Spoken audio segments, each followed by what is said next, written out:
Olá, amiguinhos. Continuando, né, a nossa última aula que foi sobre equilíbrio químico, você só para situar, não é? Lembra que equilíbrio era aquele fenômeno reversível que, acontecendo num sistema fechado, atingia o estado de equilíbrio quando as velocidades se igualavam.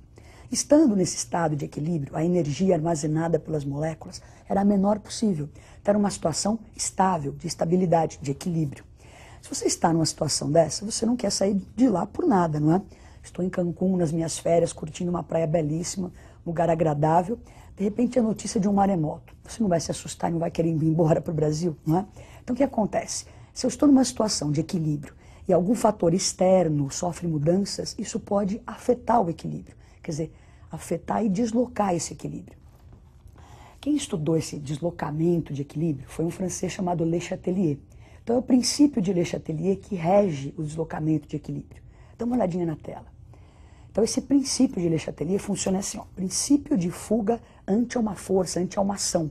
Então, você aplica uma ação ao equilíbrio, ele vai se deslocar, vai sofrer uma mudança, tentando fugir dessa ação. Imagina que alguém, por exemplo, você está no trânsito, dirigindo, não é? Caminhando uma boa, de repente alguém dá uma fechada. Nossa, você fica nervoso, quer brigar com a pessoa. Isso não parece uma situação de equilíbrio, não é? Olha a palavra, equilíbrio. Então, a ideia, né, do Le Chatelier é assim, eu estou lá caminhando. Alguém veio e me deu uma fechada, é claro que eu vou sofrer uma mudança, vou ficar meio nervosa, abalada. Mas quanto mais nervosa eu ficar, pior, porque vai demorar para eu voltar para a situação de equilíbrio, que é uma situação agradável, estável. Então, a ideia do Le Chatelier, temos uma situação de equilíbrio. Alguém aplica uma força, alguma ação é aplicada a esse equilíbrio. O equilíbrio tenta fugir dessa ação para tentar, o mais breve possível, reestabelecer o estado de equilíbrio. Bom, que fatores são esses que vão afetar o estado de equilíbrio? Você se lembra que a situação de equilíbrio é aquela reação reversível em que as velocidades estão iguais. O que afetar a velocidade pode ser que afete o equilíbrio. Então vamos olhar o quadro. Então os fatores que afetam o equilíbrio seriam a variação da concentração, a variação da temperatura e a variação da pressão. Se você se lembra da aula de cinética química, justamente fatores que afetam a velocidade. Já o catalisador, ele não desloca o equilíbrio. Ele faz com que as reações direta e inversa aconteçam mais rápido, não deslocando o equilíbrio. Então agora nós vamos ver cada um desses itens, como eles agem efetivamente nesse equilíbrio. Então lembra que nós dissemos, tem uma situação de equilíbrio, algo externo vai pressionar esse equilíbrio e vai tentar fugir dessa ação. Então, nós vamos ver primeiro qual seria a ação da concentração em um equilíbrio. Olha lá para 4. Então, nós vamos variar a concentração. Nós temos primeiro uma situação em que tem H2, CO2 em equilíbrio com água e CO. Então, se eu estou numa situação de equilíbrio, a velocidade da reação direta é igual à velocidade da reação inversa. Se eu aumentar a concentração ou do H2 ou do CO2, eu estaria aumentando a concentração daquilo que nós chamamos de reagente. Bom, o que acontece? Mais moléculas disponíveis de H2 e CO2. Começa a colidir com mais intensidade. Se vai ocorrer mais colisão, a reação direta vai acontecer mais rápida que a inversa. Então, o que acontece? O equilíbrio começa a se deslocar para a direita e a reação inversa continua ocorrendo, só que a direta, para a direita, acontece mais rápido.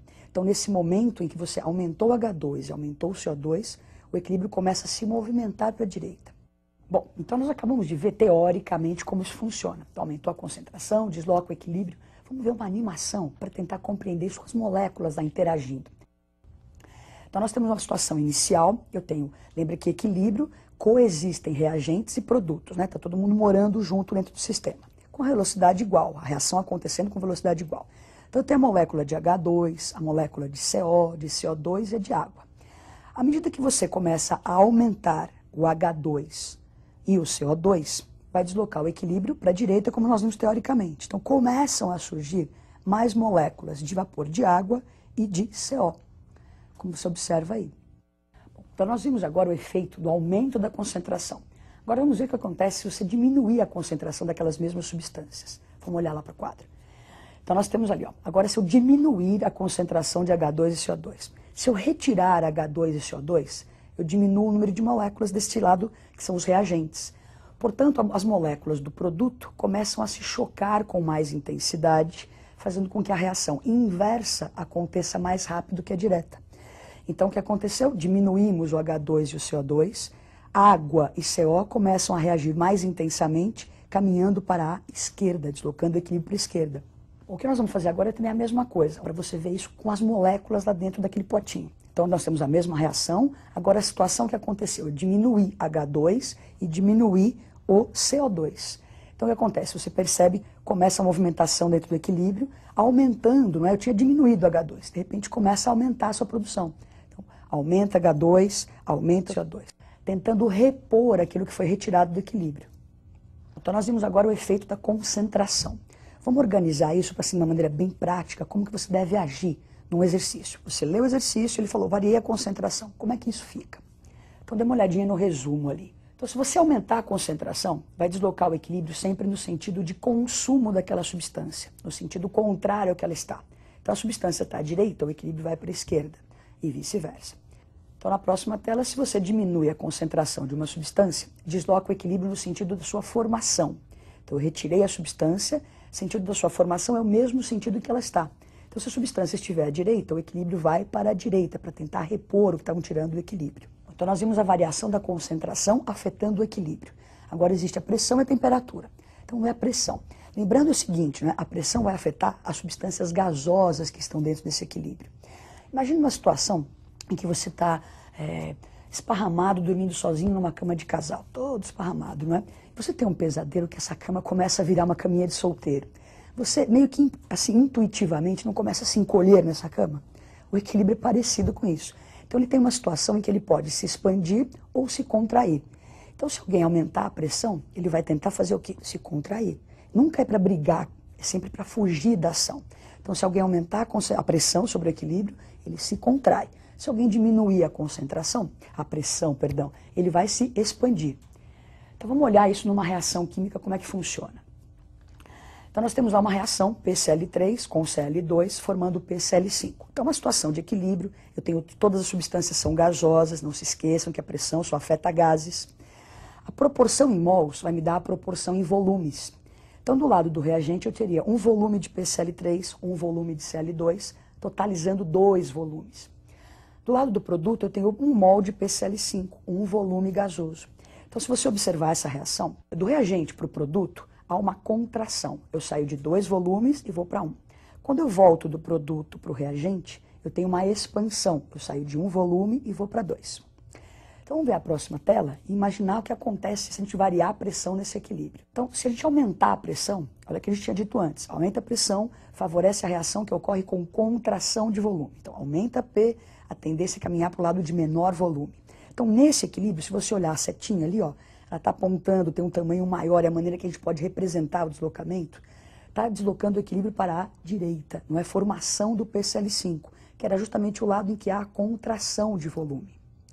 Agora, se a gente fizer o contrário, então agora se a gente diminuir a pressão, o que vai acontecer? Favorece a reação no sentido de expansão de volume. Então você diminui a pressão, o equilíbrio pode se expandir. Então nesse caso, o que acontece? Olha, o equilíbrio voltando para o lado dos reagentes, caminhando para o lado onde há maior volume, expansão, não é?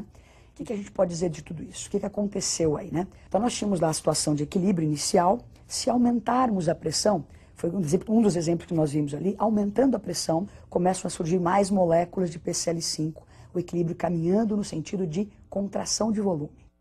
Então agora nós vamos ver o seguinte, nós vimos essa reação em que a pressão afetava esse equilíbrio. Nós vamos ver um exemplo em que pode acontecer de eu ter gases reagindo perfeitamente, eu variar a pressão e não conseguir afetar o equilíbrio. Veja como isso é possível. Então temos uma reação de H2 mais Cl2 formando 2 de HCl. Então eu tenho 2 volumes, né, 2 mols de gases do lado dos reagentes e 2 mols do lado do produto. Então 2 volumes de um lado, 2 volumes do outro. Quer dizer que a variação da pressão não vai afetar esse equilíbrio porque não há nem contração nem expansão de volume. Bom, agora o que a gente vai fazer é ver a temperatura, a variação da temperatura agindo nesses equilíbrios, não é? A ideia também é mais ou menos essa, não é? Se você aquece, lembra que nós estamos falando de reações reversíveis, então deve existir um sentido endotérmico, um sentido exotérmico. Se você aumenta a temperatura, favorece a reação endotérmica, você dá calor, o equilíbrio tenta absorver.